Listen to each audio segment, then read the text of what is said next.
श्री स्वामी समर्थ आपल्या यूट्यूब चॅनेलवरती तुमच्या सर्वांचं पुन्हा एकदा मी खूप मनापासून स्वागत करते। सर्वात प्रथम तुम्हा सर्वांना दिवाळीच्या खूप खूप शुभेच्छा।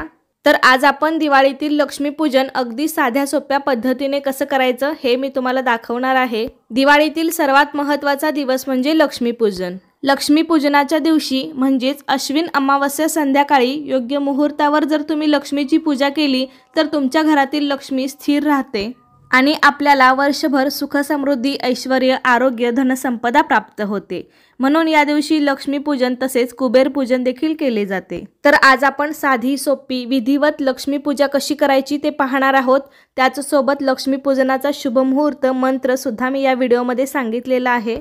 तर त्यासाठी हा व्हिडिओ शेवटपर्यंत पहा। चॅनलवरती नवीन असाल तर आपल्या अन्वीज मराठी कॉर्नर या चॅनलला सबस्क्राइब करायला विसरू नका। लगेच आपण आजच्या व्हिडिओला सुरुवात करूया।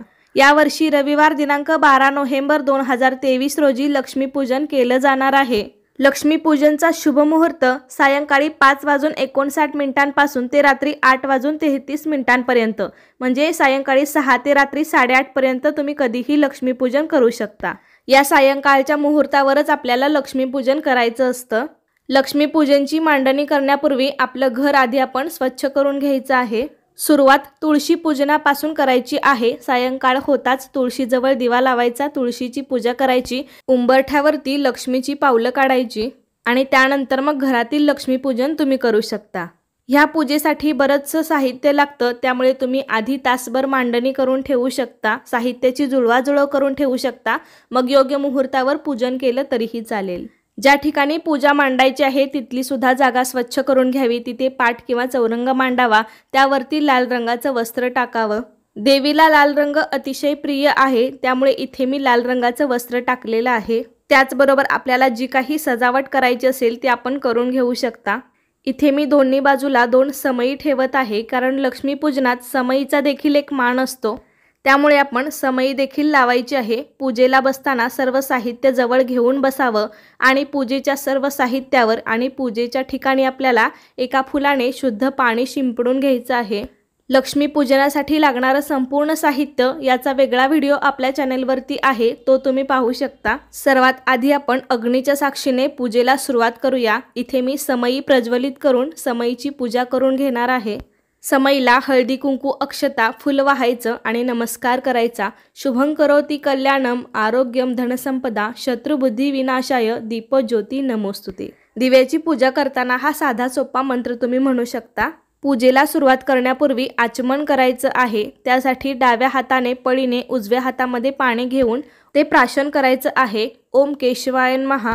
दुसऱ्या वेळेस पुन्हा पाणी घेऊन ते प्यायचं आहे। ओम नारायणाय नमः। तिसऱ्या वेळेस पण हे पाणी प्यायचं आहे। ओम माधवाय नमः। नंतर 2 वेळेस पाणी खाली ताम्हणात सोडायचं आहे। ओम गोविंदाय नमः। ओम विष्णवे नमः। तर सर्वात प्रथम आपण कलश स्थापना करून घेऊया। तर लक्ष्मीच्या उजव्या बाजूला आपण कलश ठेवायचा आहे। तर इथे मी तांदळाने अष्टदल कमळ काढून त्यावरती कलश स्थापन करणार आहे। तुम्ही अष्टदल कमळ काढू शकता किंवा तांदळाची रास ठेवू शकता, स्वस्तिक देखील काढू शकता। एका प्लेटमध्ये तांदूळ ठेवून त्यावरती कलश ठेवला तरीही चालेल। त्यावरती हळदी कुंकू वाहून आपण कलश स्थापन करून घेणार आहोत। मी या कलशावरती आधीच कुंकवाने स्वस्तिक आणि 2-2 रेषा देखील ओढून घेतलेल्या आहेत। 5 नाम देखील मी ओढून घेतलेले आहेत। कलश स्वच्छ पाण्याने भरून घ्यायचा आहे। त्या कलशामध्ये हळदी कुंकू अक्षता सुपारी नाणं आणि 1 फूल टाकायचं आहे। त्या कलशामध्ये विड्याची 5 किंवा 7 पानं किंवा आंब्याचा डहाळा ठेवला तरीही चालेल आणि त्यावरती श्रीफळ ठेवायचं आहे। त्याचबरोबर मी पाटावरती आधीच थोड्या अक्षता ठेवून महालक्ष्मीचा फोटो देखील ठेवलेला आहे। त्या फोटो समोरच आपण 4 अशी जोड विड्याची पाने ठेवणार आहोत। कोणतीही पूजा करण्याआधी आपण श्री गणपती बाप्पांची पूजा करतो, तर एका ताम्हणामध्ये आपल्या देव्हाऱ्यातील मूर्ती घ्यावी आणि त्यावरती स्वच्छ पाण्याने नंतर पंचामृताने पुन्हा स्वच्छ पाण्याने अभिषेक करावा। तुमच्याकडे गणपतीची मूर्ती नसेल तर सुपारी पण घेऊ शकता। अभिषेक करताना ओम श्री गणेशाय नमः ओम श्री गणेशाय नमः हा मंत्र म्हणावा। पहिल्या जोडविड्याच्या पानावरती थोड्या अक्षता ठेवून त्यावरती हळदी कुंकू वाहून आपण गणपतीची स्थापना करावी।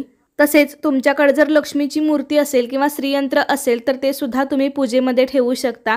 तर माझ्याकडे श्रीयंत्र आहे, तर मी श्रीयंत्रावरती सुद्धा पाण्याने पंचामृताने अभिषेक करून घेत आहे। सर्व मंगल मांगल्ये शिवे सर्वार्थ साधिके शरण्ये त्र्यंबके गौरी नारायणी नमोस्तुते। ही पूजा करत असताना सतत आपण देवाचे नामस्मरण करत राहायचे आहे।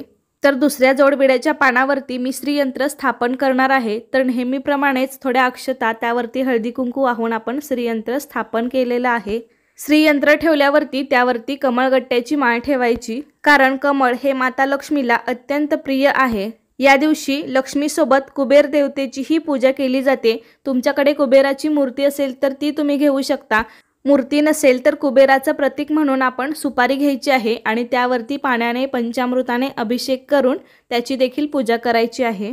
कुबेर देवतेला अभिषेक करताना ओम श्री कुबेराय नमः, ओम श्री कुबेराय नमः हा मंत्र म्हणावा।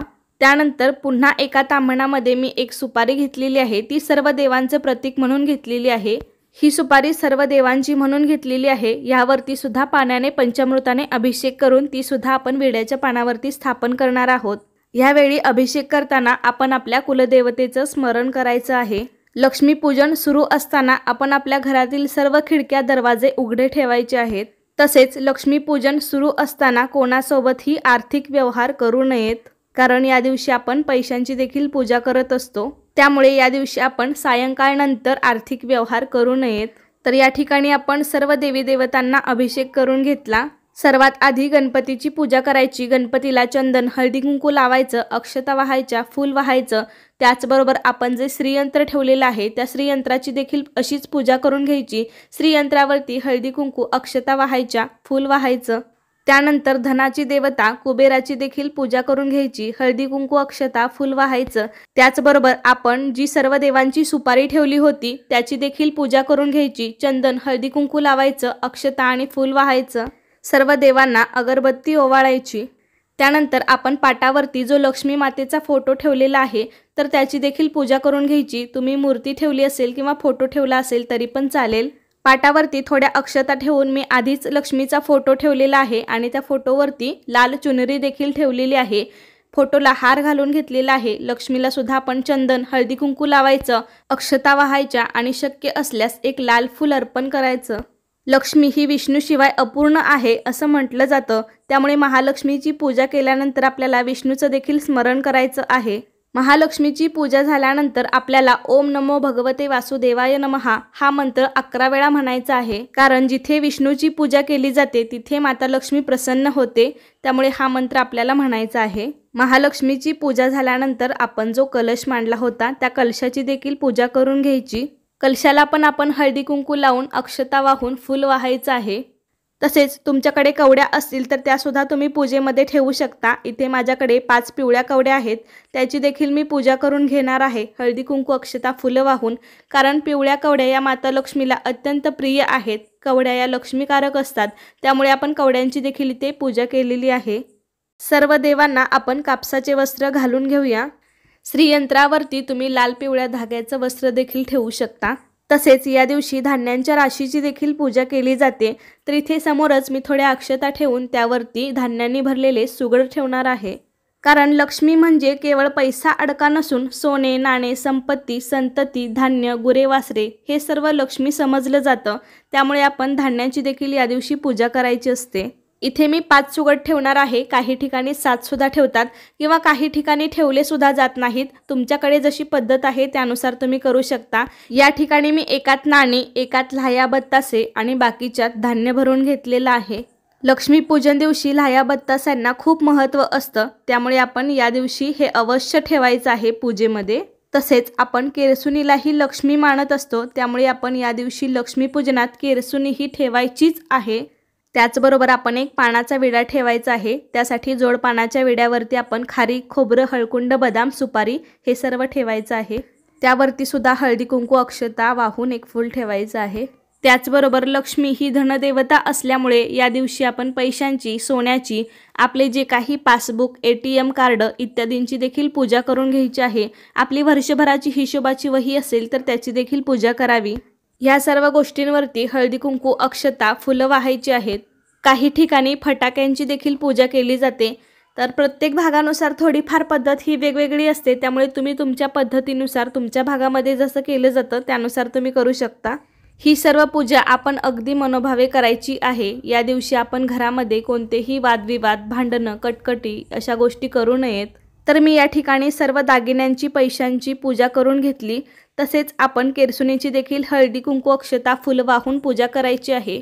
ह्या लक्ष्मी पूजनामध्ये केरसुणी ही अत्यंत महत्त्वाची असते, त्यामुळे तुम्हाला छोटी मिळाली तरी अवश्य घ्या, मात्र याची पूजा आपल्याला या दिवशी करायचीच असते। सर्वात शेवटी आपण नैवेद्य दाखवायचा आहे। तर भरीव पाण्याचा चौकोन करून आपण त्यावरती नैवेद्य ठेवणार आहोत। या ठिकाणी मी लाडू घेतलेले आहेत। तुमच्या घरामध्ये जो काही दिवाळीसाठी फराळ बनलेला असेल तो तुम्ही सर्व ठेवून घ्यायचा आहे इथे पूजेमध्ये। तसेच वेगवेगळ्या प्रकारची मिठाई देखील ठेवू शकता, फळे सुद्धा ठेवायचे आहेत तुम्हाला या पूजेमध्ये। अनेक ठिकाणी पुरणपोळीचा देखील नैवेद्य केला जातो, तर आमच्या भागामध्ये या दिवशी पुरणपोळीचा नैवेद्य लक्ष्मीसाठी बनवला जातो। तुमच्याकडे जशी पद्धत आहे त्यानुसार तुम्ही करू शकता। नैवेद्याभोवती 3 वेळा पाणी फिरवून घ्यावे। नैवेद्यम समर्पयामी, नैवेद्यम समर्पयामी। तसेच सर्वात महत्त्वाची गोष्ट म्हणजे आपल्याला या पूजेमध्ये धणे देखील पूजून घ्यायचे आहेत। तर एका वाटीमध्ये मी थोडेसे धणे घेतलेले आहेत आणि याची देखील आपल्याला या पूजेमध्ये पूजा करून घ्यायची आहे। तुम्ही हे धणे बोळक्यामध्ये सुद्धा घेऊ शकता। तर या धण्याला देखील आपण हळदी कुंकू वाहून त्याची पूजा करून घ्यायची आणि त्यानंतर हे सर्व धणे आपण ज्या ज्या वस्तूंची पूजा केलेली आहे त्या सर्वांवरती वाहायचे आहेत। सर्व देवाला आपण हे धणे वाहायचे आहेत। ह्या धण्याचं सुद्धा वेगळंच महत्त्व असतं या लक्ष्मी पूजनच्या दिवशी। तसेच या पूजेमध्ये अत्तर सुद्धा लागतो, तर तो सुद्धा आपण घेतला असेल तर तो देखील लावून घ्यावा। आपण या पूजेमध्ये मातीचे काही दिवे सजावटीसाठी ठेवले असतील तर ते देखील प्रज्वलित करून घ्यावेत। त्यानंतर सर्वात शेवटी आपल्याला धूप दीप ओवाळून घ्यायचा आहे। घंटी घेतली असेल तर या पूजेमध्ये घंटीची देखील पूजा करून घ्यावी। त्यानंतर सर्वात शेवटी घरातील सर्वांनी मिळून आरती करायची आहे। यावेळी तुम्ही पहिल्यांदा गणपतीची आरती, त्यानंतर महालक्ष्मीची आरती म्हणू शकता। येत नसेल तर मोबाईलवरती यूट्यूबवरती लावून देखील तुम्ही आरती करू शकता। पूजा झाल्यावर घरातील सर्व मंडळींनी नमस्कार करावा, हात जोडून म्हणावे की तुझी पूजा मी अगदी साध्या सोप्या पद्धतीने केली आहे, पण मनोभावे केली आहे। तू ती स्वीकार कर आणि आम्हा सर्वांना निरोगी उदंड आयुष्य मिळू दे आणि तुझी कृपा आमच्या कुटुंबावर नेहमी असू दे, अशी देवीला प्रार्थना करावी। पूजा झाल्यावरती तुम्हाला ज्या काही सेवा करायच्या असतील त्या करू शकता। महालक्ष्मी अष्टकम, श्री सूक्त, महालक्ष्मी सूक्त या सर्व तुम्ही पाठ करू शकता। सर्वात शेवटी क्षमा प्रार्थना करावी। आमच्याकडून काही चूकभूल झाली असेल तर आम्हाला मोठ्या मनाने माफ कर, अशी प्रार्थना करावी। तर अशा प्रकारे लक्ष्मीपूजनची पूजा इथे संपन्न झालेली आहे। तर तुम्ही सुद्धा येत्या दिवाळीला अशा पद्धतीने लक्ष्मीपूजन करा। आपण अगदी सोप्या पद्धतीने मंत्र अभिषेक सहित पूजा केलेली आहे। तुम्हाला सुद्धा खूप छान प्रसन्न वाटेल। तर कसा वाटला तुम्हाला माझा आजचा व्हिडिओ मला नक्की सांगा। जास्तीत जास्त लोकांपर्यंत शेअर करा आणि चॅनलवरती नवीन असाल तर सबस्क्राईब करायला विसरू नका। धन्यवाद।